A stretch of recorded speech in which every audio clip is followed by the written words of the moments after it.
আজ রান্না করব পুষ্টিগুণে ভরপুর পালং শাক, যার জন্য আমি রসুন ধুয়ে রসুন কুচি করে নিচ্ছি, সাথে মরিচ, পেঁয়াজ,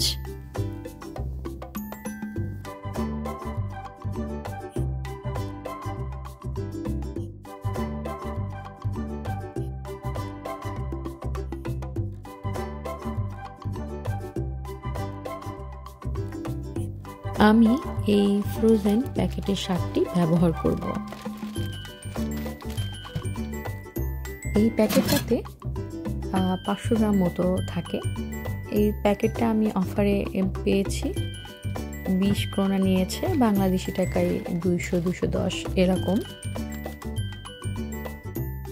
প্যাকেটে থাকা সম্পূর্ণ শাকটা আমি দিয়ে দিলাম এবং তার সাথেই দিয়ে দিচ্ছি পেঁয়াজ কুচি। শাকের সাথে আমি মরিচ দিয়ে দিয়েছি, আর এখন দিচ্ছি লবণ দিয়ে কিছুটা সময় নেড়েচেড়ে আমি ঢেকে দিব সেদ্ধ করার জন্য।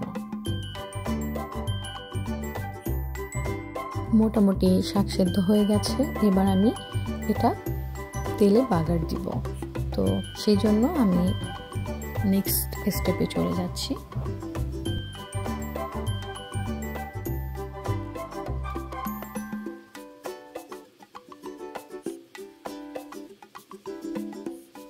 কড়াই গরম হয়ে এলে আমি তাতে দিয়ে দিচ্ছি তেল এবং তার মধ্যে দিয়ে দিলাম আস্ত জিরা, তেজপাতা, পেঁয়াজ কুচি, রসুন, মরিচ।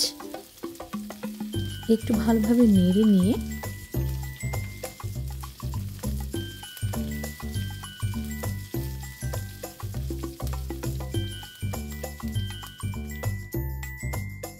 কিছুটা পানি দিয়ে দিলাম, তার মধ্যে দিয়ে দিব হলুদ,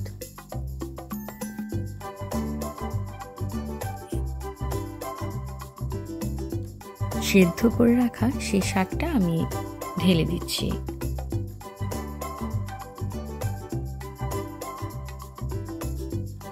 আবারও কিছুটা সময় নেড়েচেড়ে ঢেকে দিচ্ছি।